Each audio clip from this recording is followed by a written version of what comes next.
Well, good afternoon, everybody. Welcome to the Dorset Historical Society Third Thursday Lunchtime Lecture Series for 2023. I'm glad you all made it out on such a beautiful day. My name is John Mathewson. I'm the curator here, and we've got a great talk today. And deSchweinitz will be talking about a word in the title that I don't know if I can properly pronounce, but by the end of the talk, we all will be able to. Highwith. Hiraeth. It's a Welsh word. And Anne, who is a board member of the Dorset Historical Society, full disclosure, lives right up here on Kent Hill Road, so not too far away, and her family has been here for 4 generations. And her talk today will be to show her connection to Dorset over those 4 generations and how that developed. And one other thing to say before she starts is that her husband Neil is in the audience, and she wanted everyone to say hi to him. All right, so I just wanted to hear.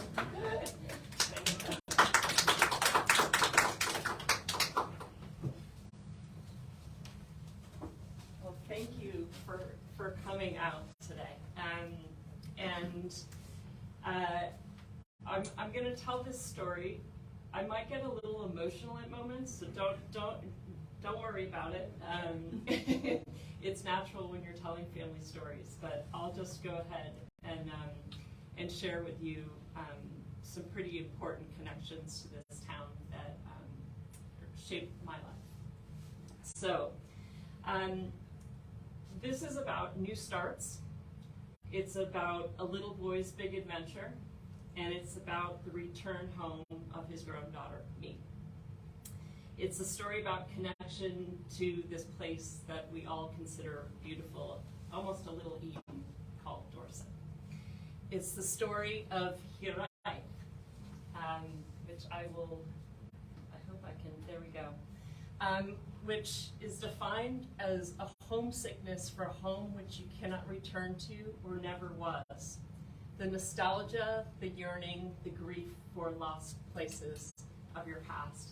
And there is some loss in this story. As journalist Anna Norberg wrote in the Washington Post in an article last year, telling family stories is powerful, but not always in the way we think. Stories are a way of preserving family history, but more importantly, they create a sense of continuity and resilience. This is the thing we often forget. They build a framework to understand painful experiences and celebrate joyful ones. So, the story of Dorset is a story I learned a long, long time ago. I can't even remember when I started to learn about Dorset. It was just the fabric of our lives. It shaped my imagination, and it may be why I'm living here again now. There may be one of you or 2 of you that know people in this story, know connections to people in this story. You may know this story better than I do. So I would love to hear from you about any connections you have to any of the people that you'll hear about today. So here's my story. 2 families that became one. One family came to Dorset in 1916 to grow apples. The other came from San Francisco around 1940 to create a new start nearer to their son and their daughter who were here for college. So my great-grandparents, my grandparents, and my father all knew this beautiful little place and called it home, at least for a little while. So, the deSchweinitz family in Dorset.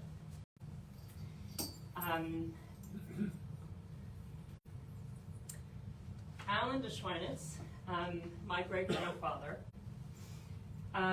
descended from a noble German family and a long line of Moravian clerics who came to the United States in the 1700s to found the Moravian Church in America. They created Bethlehem, Pennsylvania, and Salem, North Carolina, and were longtime sort of religious leaders in the Moravian Church. He was also the great-grandson of Lucretia Mott, the preacher, Quaker social reformer that I'm sure many of you have heard of. My great-grandmother, Cordelia Crane deSchweinitz, she was called Cece to most, was born in Newark, New Jersey, the daughter of Edward Crane, who was president of the Van Nordstrom Publishing Company, a regarded scientific publisher. So they both came from quite literary, educated families, but with different bents. The young couple came together in New York City. My great-grandfather received his law degree at NYU, and they married in 1911. Only a couple years later, Alan went completely deaf. He was in his late 20s, and he had to abandon his law career. So the young couple decided to take up agriculture and moved to Florida to raise oranges and to start their family away from kind of the intensity of a big city, and had 3 children. And when the apple boom, the gold rush of apples started in Dorset, they swapped their oranges for apples and came north. Henry Van Loon described the apple boom very well in a lecture here in 1977. I've got the pamphlet, and my family name is in there, which makes me feel great. They planted their orchards off Dorset West Road and up Old Orchard Lane, which is there marked. So that was the deSchweinitz property up on top of that hill, and that's where their orchards were. Oh, and in 1926, that's his gravestone in Maple Hill Cemetery. He was 41, and he died, so he left Cordelia a widow with 3 children here in Dorset.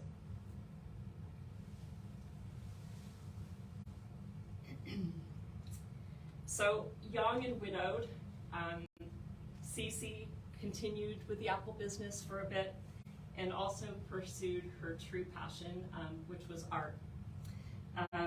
She was one of the original Dorset artists, members of the Southern Vermont Art Center, at the same time as people like Jay Conaway and many other great names that we know. And she exhibited at the Bennington Museum, solo exhibition. And the little painting here is actually something that's in the collection of the Historical Society. She now shares that gravestone just over yonder with Alan. You'll see noted here as well, Lewis, my grandfather, and his sister Patty, West Road School, 1928, along with a lot of Gilberts and Nichols when I read through the names. So my grandfather, Lewis, attended, as I said, West Road School and later Eaglebrook and Deerfield Academy. He graduated in 1934, and after a year in college, he worked for DuPont cellophane plant in Buffalo, New York, and also was actually, he became a pilot. I don't know where I missed it. Anyway, he became a pilot during World War II, a flight instructor, and did Army transport in North Africa during World War II. So he was often away.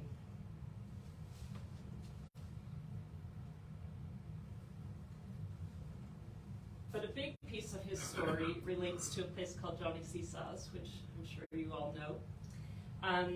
My grandfather, his mother, Cece, called him at a certain point, it was in 1938, and said, "You really need to come and look at this abandoned lodge about a quarter mile away from the rope tow that's just gone up And he came and he looked at it. He was an incredibly avid skier and said, this looks like something for me. This looks like a lot of fun. And the story was written up in Skiing Heritage magazine. And it goes a little bit like this, just to refresh your memory. So to fund the enterprise, to buy the lodge, and to make it what it is, Lewis enlisted his sister Mary. She was married to Bill Parrish, a Yale graduate who was working for his family's trailer manufacturing business. They were ready to settle down.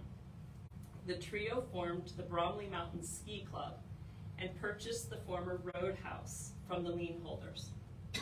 Over the summer of 1938, they refurbished the property, saving the original tongue-and-groove oak dance floor, and added second floor bunks. They also converted a few outbuildings into bunkhouses, providing room for 60 guests. They named the enterprise after its original owner, Johnny Seesaws, and opened the doors on December 26, 1938. Johnny Seesaws was one of the first purpose-built ski lodges in the area, and business grew really quickly. And not just because of the lodge's proximity to Bromley. With the circular fireplace and a former bandstand that was covered in cushions and filled, it was essentially a lounge that they dubbed the seducery. The new owners maintained the spirit of what had been there before.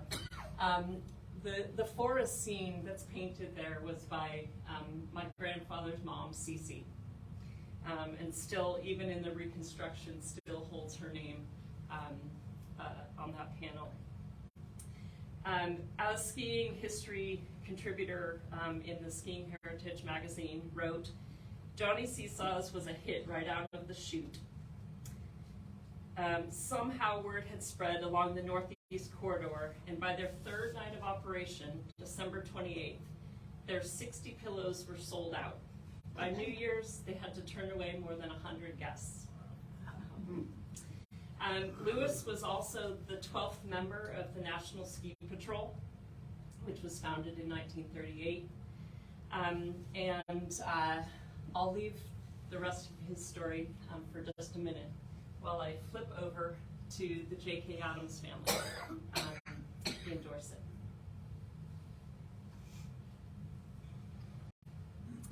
My grandmother, Elizabeth Merrill Adams, Lisa Adams, as she was known, was born in 1921 in Oakland, California, to Elizabeth Amelia Merrill Adams and Josiah Knowles Adams. The family lived in the Oakland and Berkeley Hills and in Pacific Heights in a grand house on Green Street in San Francisco. During World War I, Josiah was a lieutenant in the Army Aviation, and in World War II was a major in the Army Air Forces. Between wars, he worked as an executive in an oil company and as an investment banker.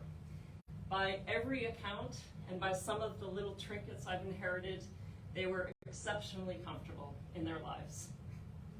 It's very amusing to go back and read the society pages from old newspapers in San Francisco, because literally their every move was tracked. Every cocktail party, every outing, when they returned home from abroad, they would be written up in the newspaper. It was that kind of family.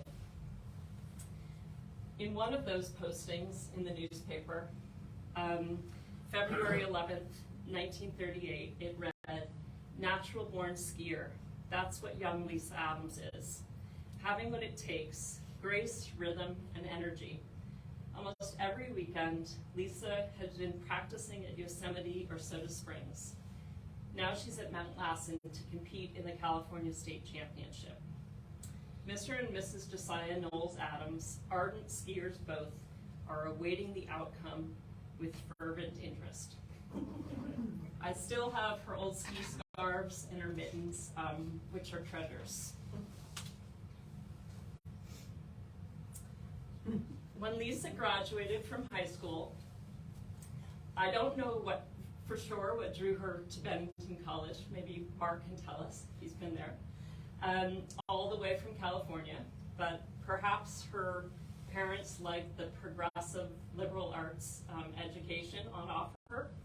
Maybe it was other friends from her school in San Francisco, and in fact her future sister-in-law that were also coming east for school. But I can imagine that the growing alpine ski business in Vermont was also a big draw. Being near her passion was certainly something that I can imagine she would have gone for.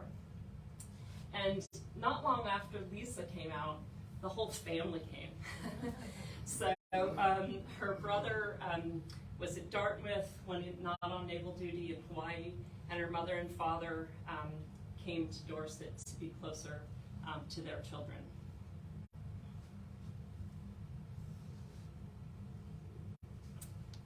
On New Year's Eve in 1944, my great-grandfather established the wood products business out of a garage in Dorset and called it the J.K. Adams Company.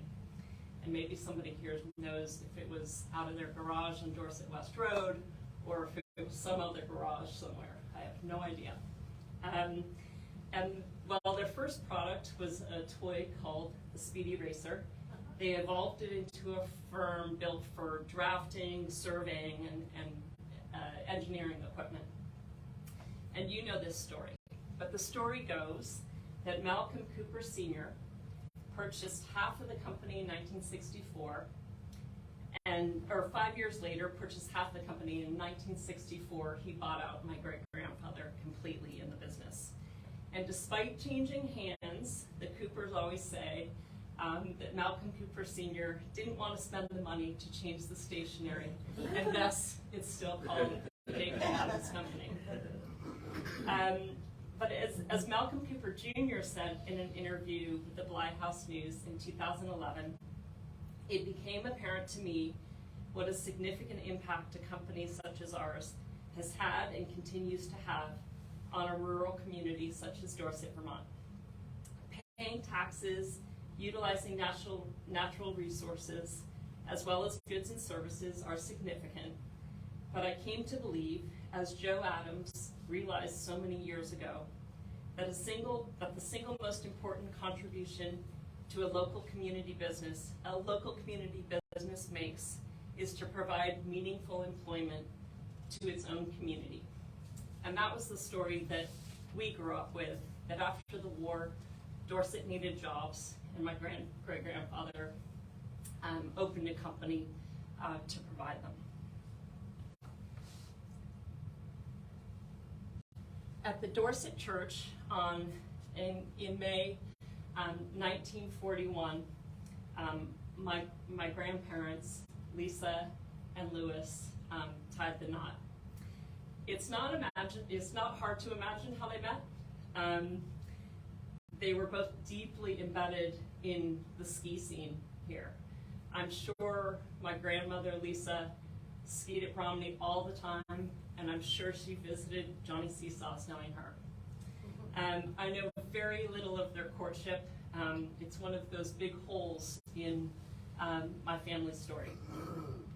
But when they did get married, this is just the good old Rutland paper, but it was heralded across San Francisco as quite an important event.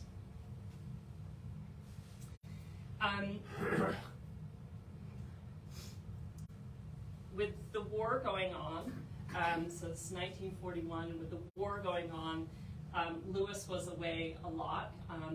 It was, again, working in the Army Air Transport. But on January 18th, 1943, they welcomed their first child and named him after his grandfather, Alan. That's my dad. Within a few years, 2 more children came, David and Liesel. The family rented a house on Church Street opposite the Dorset Church here, and I think from the picture I can try and figure out which one it is. My dad he can't quite remember. And they were surrounded by the deSchweinitz and Adams family. Kind of nestled in this quite amazing little world during a pretty difficult time in world affairs. And my brother Peter has interviewed my dad extensively and written extensively about his life, just as part of his own exploration. And this is how he recaps what my dad felt about those years. My father was a happy child who skied down the slopes of Bromley between his father's knees and rode on his mother's World War II style motorcycle to daycare. He had grandparents to love him, a little brother and sister, and a cousin. He had the woods to encompass him and the warmth of the great fire at the lodge at Seesaw's. His life was full and his heart was complete, or so he remembers those days. He had food to eat and many laps to sit on. He remembers them like the Garden of Eden.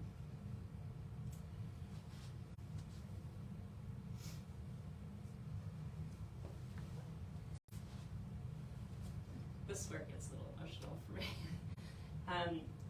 Sometime not long after January 18th, 1948, my dad's 5th birthday, Neil told me this was gonna be hard. My grandmother Lisa boarded a Pullman train in New York City with her mother and 3 children. Alan, age 5, Davy, age 3, and Liesel, age 1. They were headed for a beach cottage on the Northern California coast that the Adams family had kept when they came east. Again, from my brother's interviews with my dad. My dad considered this the greatest adventure of his life. He slept on a bed that came down from the ceiling. He ate in a special dining car. Even the bathroom was a wonder. Over and over, he and his little brother Davy flushed the toilets just to watch the train tracks flash by feet below. Upon arriving in San Francisco, they drove across the Golden Gate Bridge, which had been there about, 10 years by now, and up along the Pacific coast past Stinson Beach to the little village of Bolinas. My dad remembers that his grandfather, his beloved grandfather, J.K. Adams, who he called Paya, which was short for papaya, that's what we always called him, Paya, arrived shortly later. He must have driven his daughter Lisa's car cross country while they were on the train journey. And he taught him how to dig for clams below their house on the beach. The children ran, they played with the neighbor kids, and within a short time, my dad was enrolled at kindergarten in Bolinas. And maybe that's when it dawned on him that this wasn't just a mere vacation. When was he going back home to Dorset? When was his dad coming? It was then his mom told him, "You're not going back, and if I have my way, you'll never see your dad again."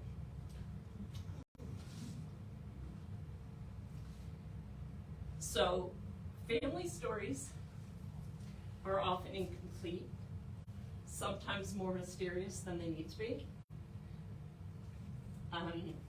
I'd love to go back and talk to my grandparents and find out what was so impossible that these decisions had to be made.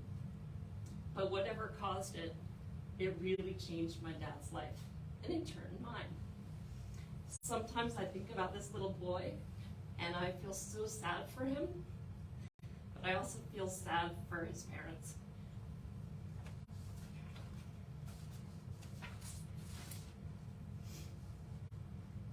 My dad ended up seeing his father a lot over the years. Well, maybe not a lot, but now and then. So his mother didn't hold true to her word that he wasn't going to see his dad again. My dad remembers when he was 13, he traveled back to Dorset. His real dad, as he always called him, because he did end up having another dad, took him to Deerfield to try and convince him to come out east for school. He spent time at Johnny Seesaw's, in the verdant gardens of his grandparents on Dorset West Road. He visited his grandmother Seesaw up the hill, the Apples, along with his aunt deSchweinitz. And he went to New York with his grandparents, who showed him a very different world than the one that he now called home, in an abandoned mining town called Tuscarora in the high desert of northeastern Nevada. I can only imagine a 13-year-old trying to reconcile Dorset, Vermont, and the life that he had lived up till 5 with the life he was living now, in a place with 20 people and, for most people, no electricity, nothing around for miles and miles and miles but sagebrush. My grandmother also came back to visit her parents during the 60s. This is Lisa at the house on West Road with my dad's brother Dave and another child, his other brother Timo, from her second marriage.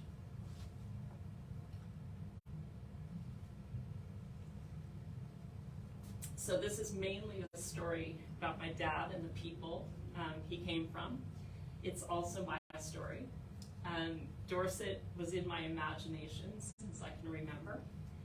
And the few visits that I made here as a child and then as an adult left a huge impression. And so in the summer of 2019, I brought my husband Neil to Dorset just to show him where my dad came from. Because I grew up in Palo Alto, California. We were living in England, and it felt important to me that he knew this place. The second day we were here, we looked at 7 houses and made an offer and bought a house the next day. So my dad also has come to visit here and he's been here many times, but he came to visit right after we bought the house in 2020, along with my brother Peter's family, including his daughter Cordelia and deSchweinitz. Cordelia after my great-grandmother and Anne after me.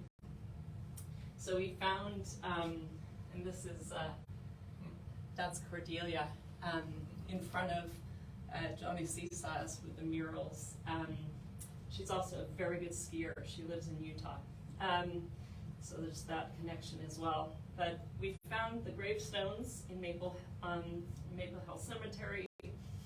We drove slowly past my great-grandparents' house on Dorset West Road. And so the 5th generation story of the deSchweinitz Adams family here in Dorset has begun. And that's the end of my story.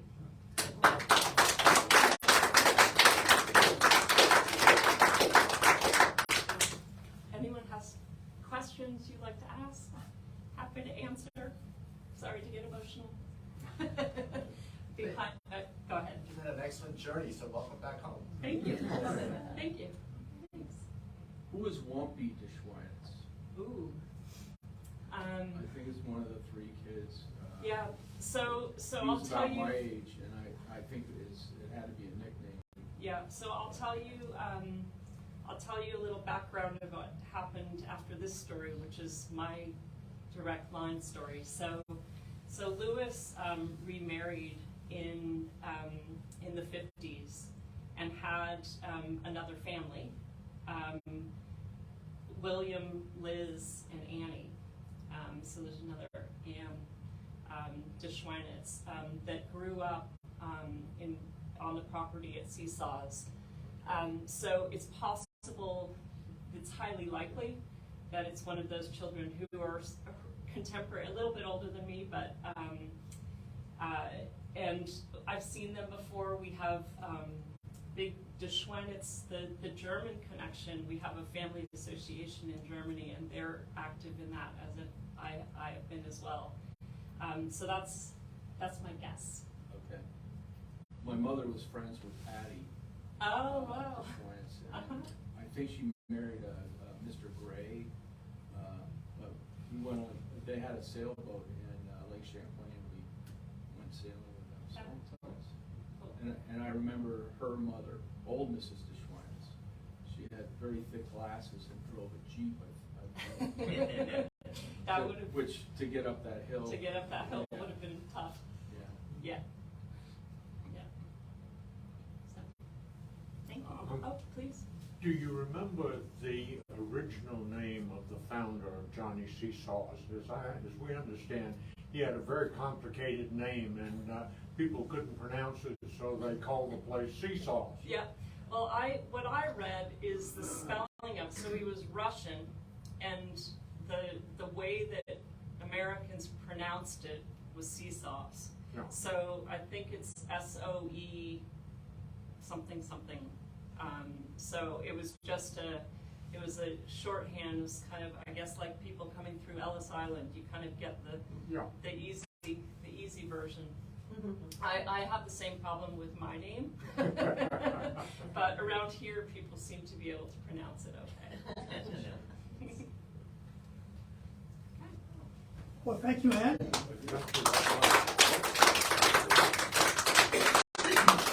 Just a few quick housekeeping notes.